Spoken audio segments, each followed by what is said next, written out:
The terminology sounds like of that of war, you know, of mounting attacks and kind of, you know, the worst ever seen, etc., etc., etc. Yes, it's the sheer volume of traffic that's being sent by rogue computers or networks, botnets as we call them, of captured computers at this site, which is really taking people aback. But another thing is really worrying people here, and it's about the essential architecture of the internet, the address system, and how that may have a vulnerability in it. Experts disagree. Some people are saying this highlights a vulnerability that if people were determined enough, they could exploit in a very serious way and could cause widespread damage. I've heard it compared to the worldwide motorway system.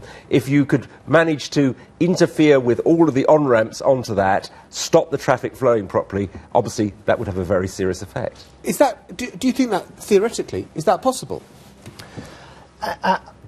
I mean, I don't believe that you could do it necessarily with all of the on-ramps. But let's face it, if you can do it with one or two, then you're going to have a significant impact, depending on who your target is. That's the problem. So, are we in the foothills of this? In terms of, you know, could this get a lot worse? Well, distributed denial of service attacks and other attacks are not new. I think what's happened, of course, is over the last couple of years, the idea of offensive activities on the internet, people being targeted, people's systems being undermined, has really hit the public perception, and that's why you get some of the dramatic language.